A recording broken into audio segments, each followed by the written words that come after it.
Hello, and welcome to the very first episode of Weird Mind Newsroom. For those of you that's tuning in, this is a series that I've been doing on my blog for the last 3 months, and decided I might as well make them into videos because no people like to read. If that was English, I have no idea. But anyway, in this series, I delve into talking about the new releases of this week in terms of media and relating to the release calendar of my country. I'm not going to specify what. We're also going to talk about the new trailers that came out this week. I'll take a brief discussion on them and my opinions on a bit, as well as talk about some media news that came out, including casting announcements, release dates, sort of all different things and delays. So, yeah, without further ado, let's get into it. What's new, pussycat? Whoa, whoa, whoa! Our first film of this week brings us the logic that apparently everything is better down where it's wetter, which is up to the sea. So this is Disney's newest live-action iteration, which is The Little Mermaid. I've lost count of how many live-action remakes there's been for Disney because they make so goddamn many of them. Now, this new one has had a bit of a controversy, mainly a lot of racist people giving out about the casting choice of Halle Bailey as Ariel, because she's a person of color, or she's mixed race. My apologies. And I think personally that's complete stupidity. I think honestly you can have a diverse cast. I don't give a damn what everyone says. Diversity is positive. Reviews for this has been pretty decent. A lot of people give praise to the main lead, and some of the music's been good. I had some complaints about, just live-action remakes, of course, as well as an instance that the movie is a bit overlong and some bits are a bit odd, but, I'll give a look when I get a chance with my girlfriend, and we'll see what I think of it. Our next movie on the list is actually a film that's been labeled as John Wick set during the Second World War, and that is Sizu. Now, Sizu is essentially a film set during 1944 about a prospector who basically gets across his path with some Nazis. Now, the Nazis try to steal his gold and realize they mess with the wrong pioneer who will literally kill the ever-loving hell out of them. Now, the reviews for this have been pretty strong.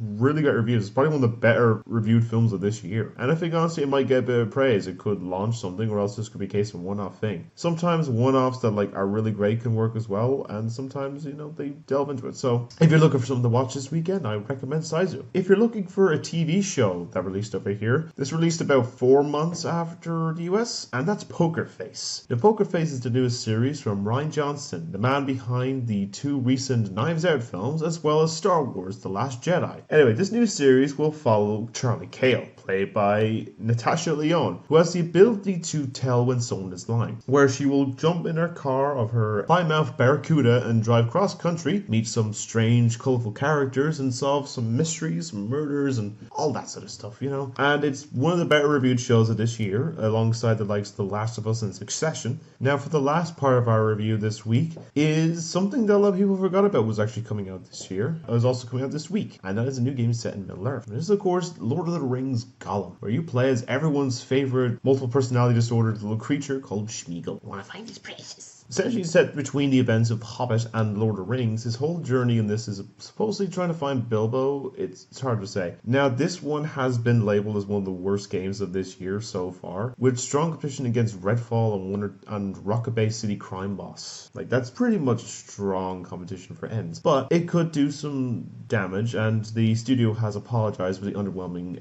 launch and stuff, but whether this will do well, I don't know. I might pick it up down the line if it's on sale, but at the moment, it's not really much doing for me. And that's all the releases I have this week. Okay, let's talk about trailers this week. So our first one, I didn't expect we were going to get one more for this, but we got a final trailer for the Flash movie. Now, this one is, of course, the upcoming movie that took about 10 years to make because they couldn't get a director. This movie was just in development hell, and then the main actor did some questionable stuff, and, now we're here. Apparently the tests for audiences have said it's great. The early reactions for CinemaCon said it's great. So, skepticism is here and there, but let's check it. We'll check it out when it comes out in June. Our next one is to say as well that June is actually a really big month for animation. Over the likes of 4 of the big names dropping a new movie this month. We've got Sony about to drop Spider-Verse Part 2. We're about to see Pixar drop Elemental, Netflix drop the long-awaited Nimona, and now DreamWorks is coming in with a new trailer for their movie, Ruby Gillman, Teenage Kraken. As you can tell by the title, it's about a young girl who's trying to fit in the real world, only to find out she's actually a royal member of the ancient sea creature known as the Kraken, and using her powers to help save her family and the world against their mortal enemy, the mermaids. Now this film has been dubbed as kind of case of taking the piss out of Disney, because essentially the main antagonist looks like Ariel from the Little Mermaid movies.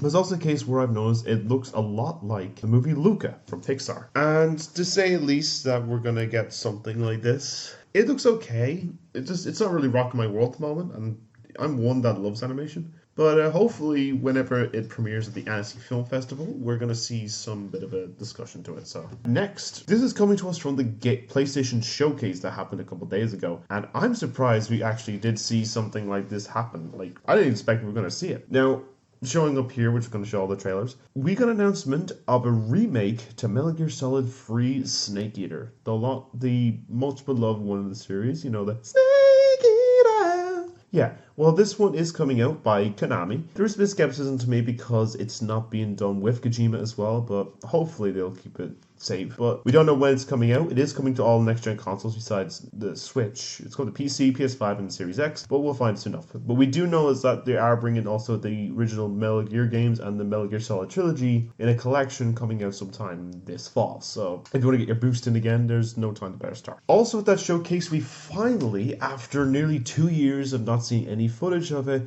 we are finally getting a bit of footage to the long-awaited Insomniac sequel to Spider-Man, with Spider-Man 2. We got about 12 minutes of footage there on Thursday night, which showed, like, you know, all new power-ups, new skills, new enemy types, all the things we're going to see. Like, it just looks so good. We do know confirmed that it is coming out this fall. Been a rumored release date for September, but we will find out soon enough when that trailer is going to be. But you can check it out here, or you can check the link below. Next on our list as well is a long-awaited sequel to a game that was a sleeper hit back in the 2010s because it was an Xbox exclusive, got a remaster there 2 years ago, announced it 2 months later that there was a sequel coming up, and now we finally have a release date with Alan Wake 2. Now this new horror game set us back to Bright Falls, Washington. It will focus on a new story that will try and get Alan Wake out of his alternate reality nightmare that he's found himself in at the end of the first one, by creating a new story to focus on a FBI agent named Saga Anderson, in order way to help him escape. Now the first one was pretty great, and hopefully this one will be pretty good. It comes out in early October, or mid-October, so yeah. Next, have you been tired of Assassin's Creed or wanting some new ones? Well, thankfully, Assassin's Creed is back this year, and it comes out in October too. There's a lot of games coming out in October, I must say. Yes, Mirage is the next one in the series. It takes place in the 9th century, during the Islamic Golden Age. Yeah, like, it apparently is going back to the roots of the original games. That essentially was, like, a lot of people complained about the most recent ones because it was too much RPG elements. Yeah, I look forward to playing it. I haven't played Assassin's Creed in a while. I need to actually get around to those other ones, and maybe even go back to some of my favorites. Like, I just finished 3 again. It was a lot of fun. But yeah, let's see what happens with that. I got one question. Who's ready for Barbie, bitches? Yes, we got a new trailer for the Barbie movie starring Margot Robbie and Ryan Gosling. Now, this new one actually gives us a bit more of the story to this plot, which will follow our titular Barbie, who gets expelled from Barbie Land for being not too perfect, and ends up going to the real world to try and find herself, kind of thing. And with Ken along for the ride, you know. I was kind of feeling the case this could be like a make or break film, but honestly, after this new trailer, I'm kind of on board. And yeah, I think honestly, it does look pretty good. You know, I'll give it a look. I know my girlfriend wants to see it, so I'll give that a watch when it comes out in July. And our last bit of trailers this week comes to us for another new game, Alone in the Dark. Now, this is a remake of the original game, and we also got confirmation of 2 cast members. We got Jodie Comer, who you may know from Killing Eve, as well as Free Guy and The Last Duel. Also, side note, I was actually in The Last Duel as an extra. I'll try and put the photo up there somewhere. But anyway, as well as David Harbour, who you may know as Hellboy, Hopper from Stranger Things, as well as Red Guardian from the MCU. Now, basically, they'll be playing the stories of Emily Hartwood and private investigator Edward Carnby as they travel to the Sturgill Manor, a home for the mentally fatigued, to help try and investigate the sudden disappearance of Jeremy Hartwood and Emily's uncle. Now, I've seen the footage of it. It looks visually stunning. It also comes out on the 2nd of October, so basically, we got a good few games out in October. But yeah, that's all the trailers we have for this week, and if you want to check them out, you can check the full ones down below, or you can check them over here, or there. I'm pointing at this camera, it makes it confusing. I don't know. Now, for our last section, we're going to talk about the news. So first off is we got a new release date for the upcoming animated film Teenage Mutant Ninja Turtles Mutant Mayhem. Now, initially, this film was coming out on August 4th of this year. Now, it's actually not getting delayed, it's actually getting moved up. On Monday, which was International Turtle Day, we got an announcement that the film was coming out 2 days earlier in the US on August 2nd of 2023, while apparently I've been reading somewhere from like certain publications, like where I'm from, is that coming out on the 31st, which is a Monday. Bit odd, but you know, I'll take it. It looks pretty great, and we're also getting a new trailer for it this Wednesday, so I'll probably talk about it in the next episode, you know. Now, for another bit, it's not going to be all good news, of course, and we're going to take a moment to remember the passing of two iconic legends in film or music that has tragically passed away from us. The first is the most well-known one, the sad passing of Tina Turner. She passed away earlier this week at the age of 83 to natural causes, peacefully in her home in Switzerland. I must say, she looks great for being the age of 83. I was expecting she was a lot younger than that. And, you know, she made some iconic music, such as the songs of, you know, Simply the Best, What's Love Got to Do With It, and Proud Mary. And then the other one is actually a actor from Ireland, Ray Stevenson. He's appeared in stuff such as a character in the Thor movies. He was in Punisher Warzone and was in last year's Oscar-winning film RRR, as well as was also supposed to appear in the upcoming Star Wars TV series of Ashoka that's coming out this August. Now, he passed away a couple days at the age of 59. He was hospitalized during the filming of one of his upcoming projects, which I think he might have finished. But yeah, these icons will be missed, and may they rest in peace. Just a moment's silence for them. Now, our next release, after we got the trailer for this movie last week, which was Mission Impossible Dead Reckoning, we also got confirmation, courtesy of IGN, about how long this new Mission Impossible movie is going to be. Now, according to sources, it's been confirmed to run at exactly 2 hours and 36 minutes. That's excluding even the credits. I think total with the credits, it's 2 hours and 43 minutes. This is the longest film in the Mission Impossible saga, longer by about 8 minutes. I think that's even with the credits for the last movie, which was Mission Impossible Fallout. Basically, it could make instance that the second one, Dead Reckoning Part 2, could actually be longer. I'm predicting maybe similar to like Endgame, where Infinity War was 2.5, and Endgame ended up being 3 hours. But let's see what happens. But yeah, actually, just with the case of these other ones, go back to the little points here. Are you excited for Ninja Turtles, or are you just like, you know, give or take about it? I'd love to hear what you think. As well as the case of, do you think that this is long enough, or should it be a little bit longer? Let me know down below. Now, I want to talk a little bit about tech news. So, as I mentioned earlier, we had some previous showcases of both the Metal Gear Solid remake, as well as Spider-Man 2 and FNAF VR Help Wanted Part 2. But we also got an announcement of a new peripheral for the console. Now, there was rumors for a little while that we were going to get some handheld version, basically a new PSP. Now, we haven't had one in about a decade, because the last one didn't really sell well. But anyway, they announced just before they showed off Spider-Man 2 at this conference last week, just this week, apologies, that we were getting a new handheld version called the Project Q. Now, it's essentially what I like to call a knockoff Switch or Steam Deck, because it's essentially a small tablet screen with the controller grips of the DualSense, like just slide into the side, and basically a small screen. And I get this case, like you're thinking it could be PSP. No, it's like the Wii U gamepad. Now, I'm not going to diss the Wii U. I actually really enjoyed the Wii U game. It had some decent games on it. But it's kind of a case where you kind of hint that you're going to make a new handheld version and just get this. They also announced they're going to get some AirBuds. So, like some like Apple AirPods for PlayStation. I don't know what they're called again, but they're also coming out. I just feel the case this is like an excuse for just like charging even more money from PlayStation, because, you know, you had the 550 quid PS5, you have the 600 quid VR headset, and now you probably have this for probably about 200 quid or something. I don't know. The AirPods probably be the same. I don't know. But what do you think of it? I'll show the photo here. Like, it's a bit weird, but what do you think of it? Do you think it's cool? You gotta pick one up? I might pick one up. I don't know. Like, I have a PS5, I'm currently playing it right now, but like, you know, if you're interested, try it out. So let me know down below. Now, our last stories is actually going to be focused on 3 films that had recently just got themselves some early reactions. I'm going to talk about the one I'm hyped the most about, and that is, of course, Spider-Man Across the Spider-Verse. Now, it had its world premiere there on Wednesday night, and the reviews, the social media reviews before the reviews come out on Wednesday, have been overwhelmingly positive. Many calling it like a step above a masterpiece, calling it a work of art. Some even dubbing to say it should be worth consideration for Best Picture of the Year. A lot of effort due to the visuals of animation, its characters, its story, its depth. Like something I've heard is apparently darker and it's funnier too. But honestly, I'm hyped for this. This movie's coming out on Thursday the 1st, and I'm trying to go like day one to that. I'm like, are you excited for this? I want to hear your thoughts. Now, our second film is actually Autobots Roll Out, Let Them Come, and that is with Transformers: Rise of the Beasts. Now, I heard a little bit that the film was apparently an unwatchable mess because of some editing issues, but apparently it might have been fixed because the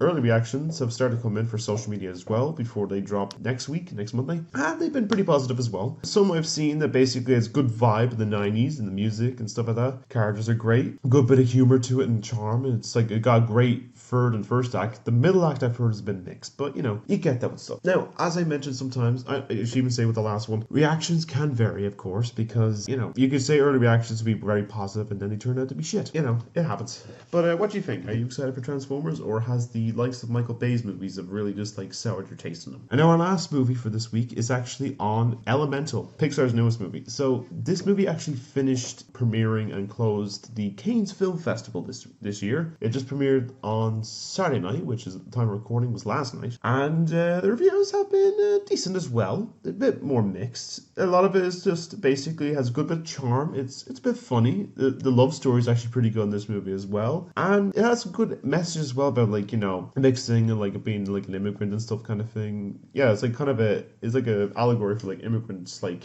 connections and stuff like that. This will probably be a divisive thing, case as a lot of people have been divisive about Pixar lately, but honestly, I'm still a defender of Pixar. I mean, I will say that I will put like a hand on my heart and say I actually really like Lightyear as well as Turning Red. People got complaining about that one because it talked about, feminine hygiene stuff. But I mean, everyone, like a lot of people go through puberty. It's going to be happen. But yeah, I like to hear your thoughts. Do you think the Elemental looks good? Or are you excited for any other Pixar movies coming out? Or do you think that Pixar is like falling off? Personally, I think they're great. But yeah, let me know in the comments below. And that's all the news we have this week.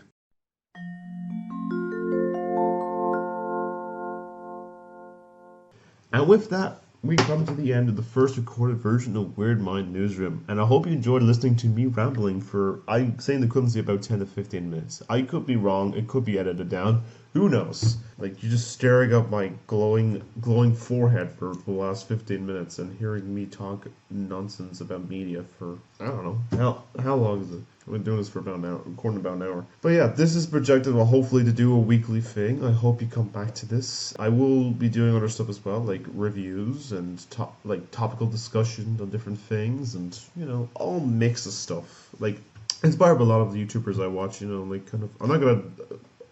I have a list of them, but I'm going to name them soon enough in the future. I'll try and make them funny because I'm probably not much of a comedian. I'll probably do the funny goofs, just throw random bullshit go here. But I'll try my best with stuff. I'll probably have some goals, different things. If certain videos or topics get a certain amount of likes, I'll try and do some stuff. I have one I'm going to try and do recording of my review for the Mario movie, and I will probably do a set goal where if you have a certain amount of likes, maybe in a certain amount of comments, I will honestly try and find a decent onesie costume for Bowser and do a song rendition of Peaches. I need to decide on what my set goal is for that one, but I will figure it out. I have other reviews, I have one for Guardians of the Galaxy. I will try and get ones for Little Mermaid and Fast X when I see them. I'm definitely going to do one for Spider-Verse within the next week, hopefully. I'm so hyped for that movie. I will do it in a full-on Spider-Man suit. I will shit you not. If I have the costumes, I'll do the reviews in them. Well, let's see what happens. Anyway, I'm not going to ramble too much long here.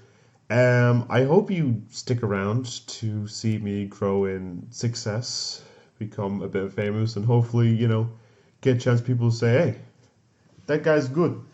I'll like his stuff. I'll subscribe. I'll share it about. I'll comment with him. He'll comment back. I'm most likely to try and comment as much as I can with everyone. I'll spend time before I do new videos. Maybe people say, hey, get him promo deals. Get him tickets to certain things. Hire him for shit. I don't know. You get the idea. If people even care for my stuff, because I feel like I'm funny or entertaining. But, I try my best. Anyway, this is going on way too long, and Ooh, look at the time. Why am I looking at my hand? There's no watch. Look at the time. I gotta get out of here. I'm dying of a cold, so if I sound raspy, please apologize for that. I look dead. So don't mind that. But yeah, what I'd like to say now is you stay being wonderful people. And welcome to my channel. If this is probably the first video on the channel, hopefully. I have some stuff I was gonna make last year of like my Final Year project piece. I might upload it. I might sort of like go for the next video for that to come out. Reconfigure it. I think I have the stuff somewhere. I'll have to find them. But anyway, stay being wonderful people, and good night. I'm powering down now. So take care, guys. Love you all.